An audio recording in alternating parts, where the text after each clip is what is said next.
So here we are, being born as human beings, and you start off your life evaluating the world in senses. What else can you do? How sweet, how fast, how cold, how bright? And let's say a certain pattern, a physical visual pattern, a certain tone of voice, a certain smell, a certain texture, those things feature again and again all the time. That texture, that voice, that smell, that pattern gradually will co-occur together, and it might eventually even acquire a name, mum, let's say. And this conglomeration of senses which occur together in the same pattern over and over again, that features in your life again and again and again, like with the taxi drivers, like with the piano players, will forge connections. Connections special to you that are not shared by others. Yeah? So we will say that this mum is meaningful to you. She means something to you. You can see her in terms of various experiences and past events in a way that she won't be to other people. You've started to personalize your brain by forging connections specific to your brain as a result of your particular individual experiences. You'll shift from the sensory world to cognitive. So here I have some colleagues. One day I'm going to show this, and someone in the audience will know all the people I'm showing. But these are deliberately chosen for being middle-aged men in suits and ties of the type that I work with most of the time. Oh, very nice, of course, but you know, they've deliberately been chosen because they're generic kind of guy. No, sorry, they're going to be, I don't, so the whole point being, I'm sure you could produce other people who you would pass by on the street who would not be meaningful to you, but are very meaningful to me.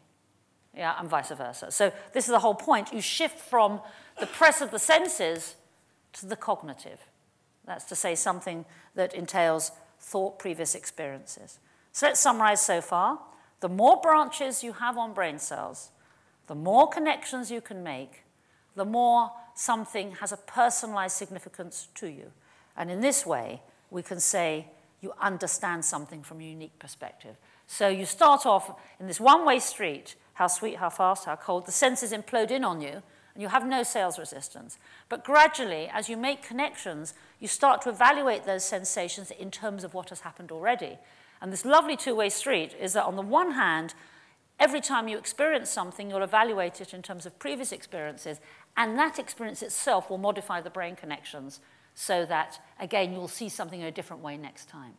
So you have this lovely dialogue between your brain and the outside world, and that, for me, is the mind that constantly evolves and develops. Now, here we are in about half an hour's time. This is what we're going to be doing. These arguably are people who have lost their mind. Yeah, they have blown their mind. They have let themselves go. The very word ecstasy in Greek means to stand outside of yourself. And one, I hope, would go along with this idea here, that these people are in a world stripped of cognitive content. Yeah. It's a world dominated by raw sensations, by the booming, buzzing confusion, by sounds, music, a beat, where the premium is on the sensory quality of the music. Lights are flashing, not because they mean anything, but purely because of the color of the light. One imagines these people are not self-conscious. I don't think they look as if they're worried about their mortgage or their student loans or whatever. You know, they're in the moment. They're having the thrill of the moment. They've let themselves go. Yeah? So no past, no present. Sorry, no past or future, just the present. Purely sensory press of the moment. Not accessing for the time being all those personalized connections that have been carefully cultivated. Why? Because on the one hand, the senses are there that are meaningless. They don't require interpretation from what you've had before. And they're very loud and dominant in themselves. And in some cases, people may have taken agents that interfere with the chemical signaling, the chemical messengers that work at the connections, by what I mean psychotropic drugs. That's how drugs work. They impair or change the way the connections signal to each other. So here we are, people losing their mind, out of their mind, having, I find this a sensational time, of course. You don't say, I'm going to have a cognitive time tonight.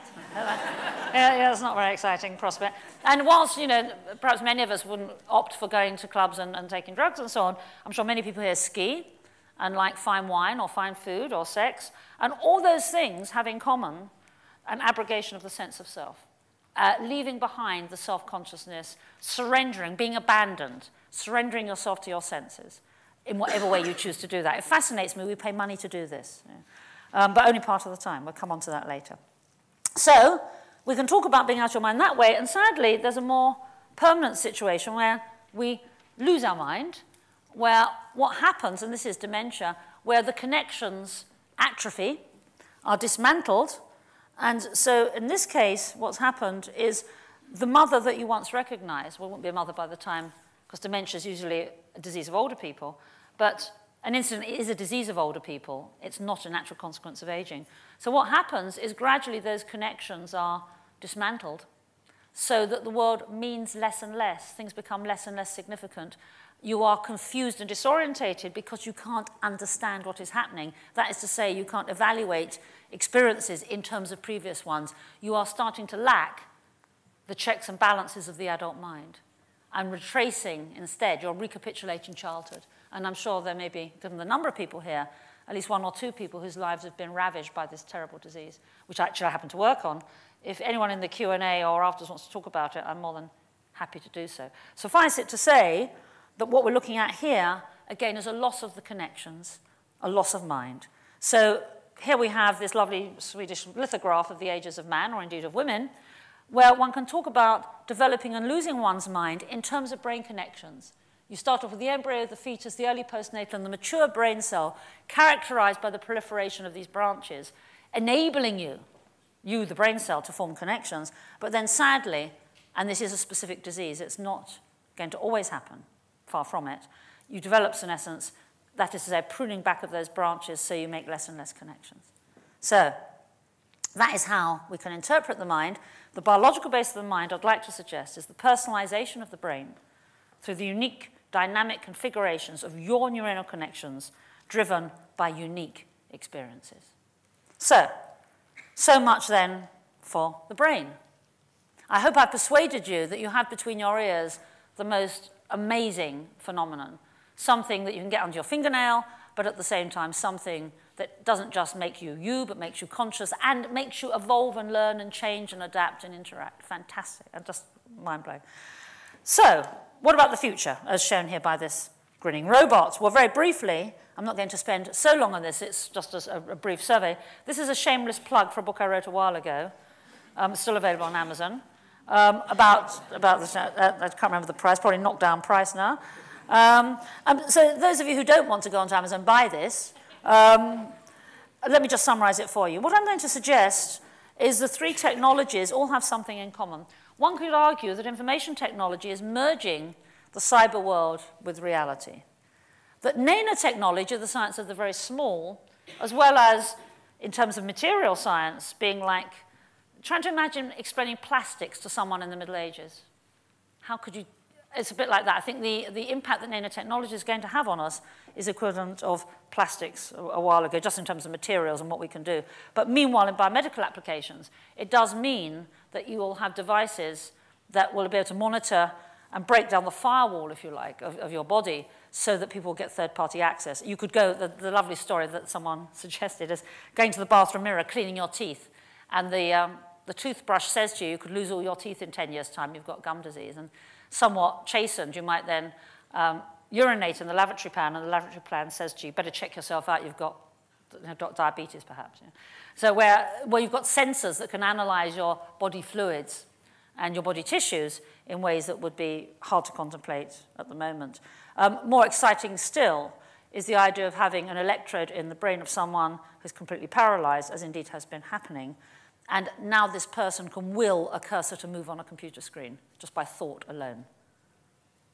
Yeah, I mean, really quite remarkable. But at the same time, perhaps scary, that science is making inroads into that previous barrier of body with the outside world.